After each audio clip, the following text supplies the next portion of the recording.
হ্যাঁ, আমি গিয়েছিলাম, কিন্তু র্যাগিং একেবারেই নয়। তবে আমি গিয়েছিলাম, একটি ছেলে অসুস্থ হয়ে গেছে বা ভয় পাচ্ছে এরকম একটি খবর পেয়েই আমাকে ভিসি স্যার পাঠান। তা আমি গিয়ে দেখি সত্যি ছেলেটি অসুস্থ হয়ে গেছে এবং ওর প্যানিক অ্যাটাক হচ্ছে। ও নাকি একটি ল্যাপটপ চুরি করেছে, মানে ওর বন্ধুরাই ওকে ঘিরে ধরে বসেছিল।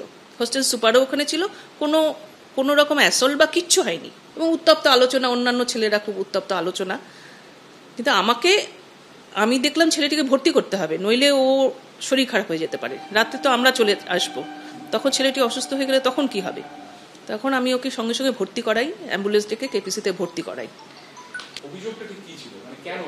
ওরা যেটা বললো, ওই ছেলেটি আমাদের ল্যাপটপ চুরি করেছে, এই হচ্ছে অভিযোগ। কিন্তু সেটা তো সেই ল্যাপটপ ওরা পেয়েও গেছে। এবং যাদবপুর বিশ্ববিদ্যালয় সূত্রে যেটা জানা যাচ্ছে যে গতকালই খবর আসে যে মেইন হস্টেলে একজন ছাত্রের মৃত্যু পর্যন্ত হয়েছে কিছুদিন আগে, তুমি জানো।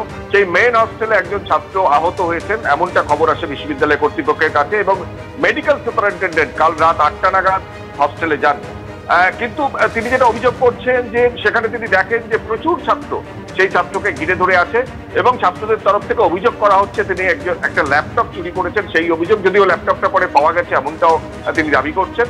এবং সেই ছাত্রকে সেখান থেকে বের করে এনে হাসপাতালে ভর্তি করতে চান মেডিকেল সুপারিনটেন্ডেন্ট, কিন্তু তিনি প্রাথমিকভাবে তা পারেননি, বাধার মুখে পড়েন, এমনটাই তিনি অভিযোগ করছেন।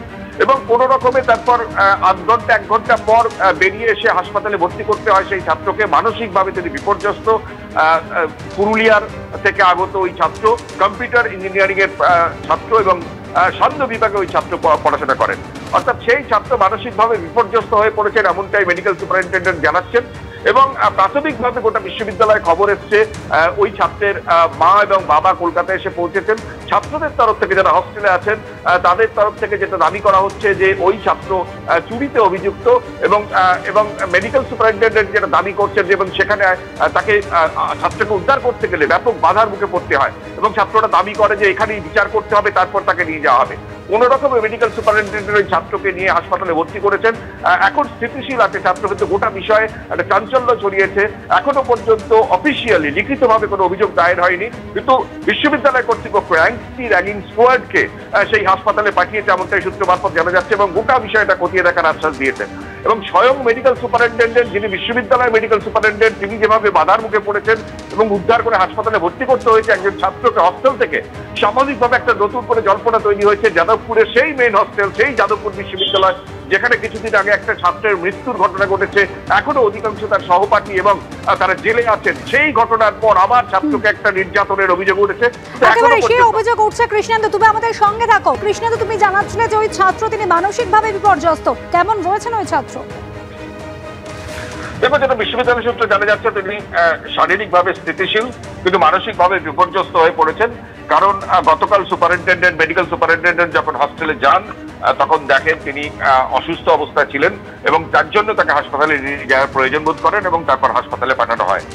এখনো পর্যন্ত হাসপাতালেই আছেন। তার বাবা মা পুরুলিয়া থেকে কলকাতায় এসছেন। বিশ্ববিদ্যালয় গোটা বিষয়টা খতিয়ে দেখছে, এবং যেটা ছাত্রছাত্রীরা, হস্টেলের একাংশ ছাত্রছাত্রীদের একাংশ, ছাত্রদের অভিযোগ করছেন একাংশ, যে ওই ছাত্র, অর্থাৎ যিনি আহত হয়েছেন বা যিনি নির্যাতিত হওয়ার অভিযোগ উঠছে, সেই ছাত্র একটা ল্যাপটপ চুরি করেছিলেন, এবং সেই ল্যাপটপ পরে পাওয়া যায়, এবং তার জন্যই তাকে ঘিরে ধরে তারা ছিলেন।